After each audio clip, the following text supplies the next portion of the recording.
some religious groups are running safe sex classes to teach young Singaporeans about the danger of AIDS. Join me, Force, for that story.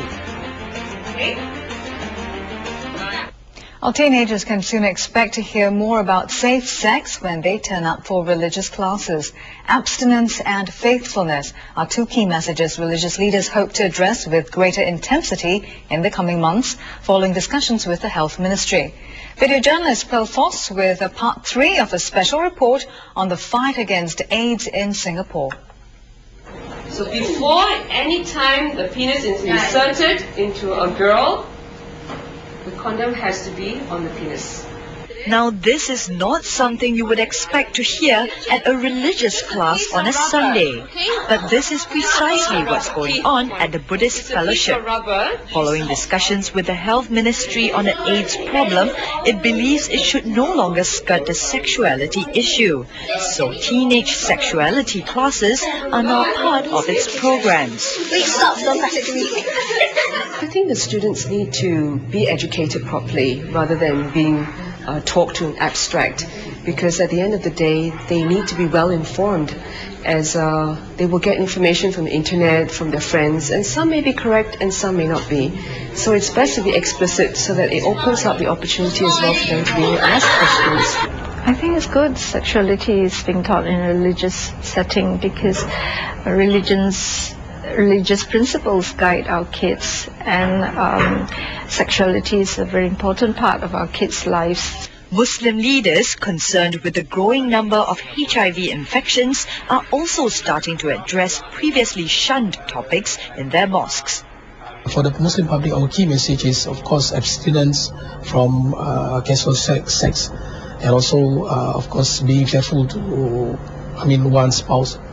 But as for youth who are more exposed to such a pandemic, we have two kind of approach, of course. One is to talk with them about the religious aspect of the issues, and second, we also talk about them about general health issue on HIV.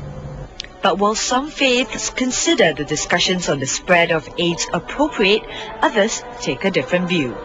Specifically the usage of condoms and so on. It will make our message very ambiguous. If on the one hand we want to promote faithfulness in marriage and the sanctity of marriage and abstinence and so on, and on the other hand suggest these alternatives. But religious leaders agree on one thing. They say safe sex campaigns like the ones in Australia and America, where activists walk around dressed up as life-size condoms, should not be replicated here. This is because putting the message across in this manner may trivialize what is a very serious problem. Well, Ngee Polytechnic students are also doing their bit to raise awareness of HIV among their peers with the first HIV/AIDS Youth Convention. Margaret Perry tells us more. Princess Kassoon Zulu was relaxed and open, but her message was deadly serious. She was diagnosed HIV positive 8 years ago at the age of 21. The Zambians' main message: youth offers no protection against the disease. They're as vulnerable as anyone else, and especially the younger you are, the even more delicate you are. So I think HIV and AIDS concerns young people, and this is a generation problem. It is a problem that has affected our generation, and it will take us, the young people, to make a difference. In Singapore, 19 young people aged 10 to 19 have been diagnosed HIV positive, and more than 450 adults in their 20s. It is tragic for a young life so full of potential to be limited by a positive diagnosis of HIV. It is even more tragic when the infected person unknowingly spreads HIV to other young people.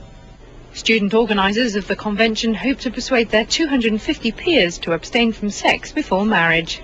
Just 0.2% of the Singapore population is HIV positive, but that doesn't mean that the nation is safe from the disease. Levels could reach epidemic proportions like it has in Africa, unless people start taking personal responsibility to stop themselves from catching the disease.